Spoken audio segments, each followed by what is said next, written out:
Après avoir réalisé un joli coup le week-end dernier en s'imposant à Geoffroy Guichard, les Grenoblois vont tenter d'enchaîner au Stade des Alpes face au Paris FC. Défait 2-0 contre Caen lors de la première journée. Le GF 38 s'est incliné lors de chacun de ses 5 derniers matchs de Ligue 2 BKT face au Paris FC, restant muet 4 fois. Vincent Ognon aimerait voir cette dynamique s'inverser. Stéphane Gilly aimerait lui voir son équipe trouver davantage d'automatisme offensif. Et ce sera le cas en début de rencontre avec ce centre coupé par Alimani Gori. Et Brice Maubleu est obligé de se détendre de tout son long pour toucher le ballon et l'envoyer sur son montant.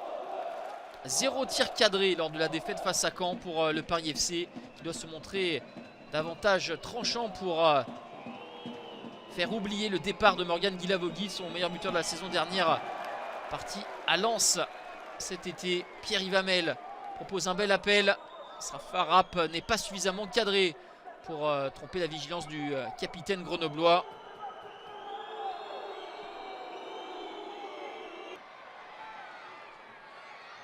Une réaction pour le GF 38 dans ce premier acte avec une frappe qui ne posera pas de soucis majeurs à Ivan Filipovic. Vincent Ognon plutôt mécontent de la prestation de ses joueurs dans ce premier acte. 0-0, c'est le score à la mi-temps. Grenoble qui avait plutôt subi également dans le chaudron lors de la première journée, qui avait finalement marqué à la 91e minute. Là, ils font le dos rond, les Grenoblois, car au retour des vestiaires, encore les meilleures situations pour le Paris FC. Ballon dangereux et intervention de Maubleu. Intervention ici de Filipovic pour la photo sur ce coup franc de Dante Rigaud, le Belge arrivé cet été de Beerschot, formé au PSV Eindhoven. Ballon dans les pieds des Parisiens. Récupération du GF 38 et suivez ce joueur ici en possession du ballon. Mathis Touraine qui sollicite un relais et va continuer sa course. Regardez-le dans le rond central. La course de Touraine et cette reprise magnifique qui va lober Ivan Filipovic, servi par Sékou Touré, le Gambien. Mathis Touraine, le défenseur de 22 ans, marque son tout premier but en Ligue 2 BKT et il s'en souviendra à coup sûr. Il fait se lever tous les supporters du Stade des Alpes. Un but splendide à la finition et dans la conception. Souvenez-vous, il est parti de sa surface de réparation pour arriver devant la surface de réparation adverse. Au bout de cette course incroyable, il réalise le geste juste pour ouvrir le score à la 63e minute. Derrière, Grenoble va insister. La faute de Cyril Mandouki sur Lenny Joseph, l'ancien Messin. Carton rouge direct sorti à l'endroit du Martiniquais. C'est le deuxième carton rouge en 2 matchs contre un joueur du Paris FC.